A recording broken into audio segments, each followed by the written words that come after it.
എറണാകുളം ജില്ലയിലെ ഏലൂർ വില്ലേജ് പരിധിയിൽ അനധികൃത കൃഷിനില നികത്തൽ വ്യാപകമാകുന്നു.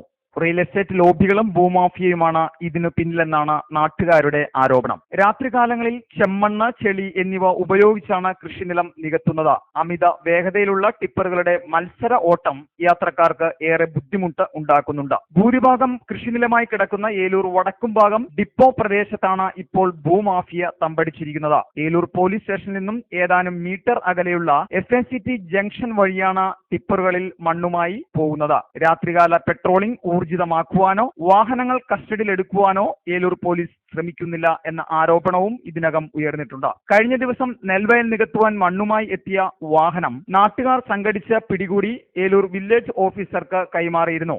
ഏലൂർ പോലീസ് സ്റ്റേഷനിലെ മുൻ സബ് ഇൻസ്പെക്ടർ NM സുരേഷുമായി ബന്ധപ്പെട്ട ഭൂമി നികത്തുവാനെത്തിയപ്പോഴാണ് വാഹനം പിടികൂടിയത്. മുൻ സബ് ഇൻസ്പെക്ടർക്ക് വില്ലേജ് ഓഫീസർ സ്റ്റോപ്പ് മെമ്മോ നൽകിയിട്ടുണ്ട്. പറവൂർ തഹസിൽദാർക്ക് അനധികൃത കൃഷിനില നികത്തൽ സംബന്ധിച്ച റിപ്പോർട്ട് സമർപ്പിച്ചിട്ടുണ്ടെന്നും വാഹനം പോലീസ് കസ്റ്റഡിയിൽ സൂക്ഷിച്ചിരിക്കുകയാണെന്നും ഏലൂർ വില്ലേജ് ഓഫീസർ ഗ്രീൻ 6 ചാനലിനോട് പറഞ്ഞു.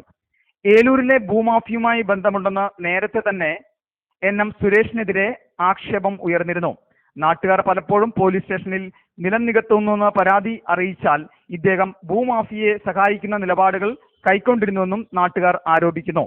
ഭൂമാഫിയയുടെ നിയന്ത്രണത്തിലുള്ള ഏലൂർ ഡിപ്പോയിലെ കൃഷിഭൂമി മുൻ സബ് ഇൻസ്പെക്ടർക്ക് ലഭിച്ചതിനെ സംബന്ധിച്ച് വിജിലൻസ് അന്വേഷണം ആവശ്യപ്പെട്ട പരാതി നൽകുവാൻ തയ്യാറെടുക്കുകയാണ് നാട്ടുകാർ.